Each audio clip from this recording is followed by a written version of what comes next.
आज से लगभग 4 लाख साल पहले आइस एज का टाइम चल रहा था। नियंदरथाल का एक ग्रुप गुफा में बैठा था, जिसमें एक औरत आज इस कातिल ठंड में बच्चे को जन्म देने वाली है। अभी इन्होंने आग जलाना नहीं सीखा था, इसीलिए इस ठंड में बच्चे को जन्म देकर जिंदा रखना बहुत बड़ी चुनौती थी।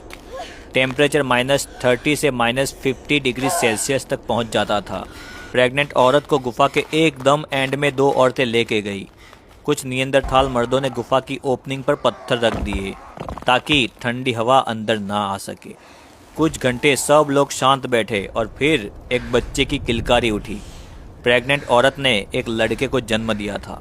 पास बैठी औरत ने एम्बिकल कॉर्ड को तेज पत्थर से कट किया और बच्चे को जानवर की खाल में लपेटकर मां के सीने से चिपका दिया। जैसे ही बच्चे का जन्म हुआ, सब लोग उस बच्चे के चारों ओर घेर कर एक सर्कल में बैठ गए ताकि बच्चे को थोड़ी गर्माहट मिले।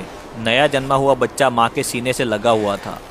जानवरों की मोटी चमड़ी उसके छोटे शरीर पर लपेटी गई थी, लेकिन फिर भी उसका जिस्म बर्फ जैसा ठंडा होता जा रहा था। बच्चा कभी हल्की सी आवाज़ निकालता, कभी बिल्कुल शांत हो जाता। माँ की सांसें तेज़ थी। उसकी आंखें बार बार बच्चे के चेहरे पर टिक जाती थी, जैसे वो उसे सिर्फ अपनी नज़रों से ज़िंदा रखना चाहती हो।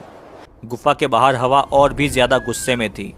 पत्थरों के बीच से सीटी जैसी आवाज़ें आती, जैसे ठंड खुद गुफा के अंदर घुसकर इस नई जिंदगी को चुनौती दे रही हो। ग्रुप के आदमी गुफा के मुंह पर खड़े थे, झुककर कंधे सिकोड़े हुए। उनके लंबे बाल और घनी दाढ़ी पर बर्फ जम रही थी। कोई बोल नहीं रहा था। सब जानते थे आज रात सबसे भारी है। सर्कल में बैठी औरतें अपने शरीर को बच्चे की तरफ थोड़ा और झुका लेती है। समय धीरे धीरे सरकता गया।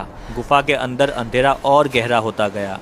बच्चे की सांसें अब पहले से ज़्यादा कमज़ोर लग रही थी। उसकी किलकारी जो कुछ घंटे पहले गुफा में गूंजी थी, अब याद बन चुकी है।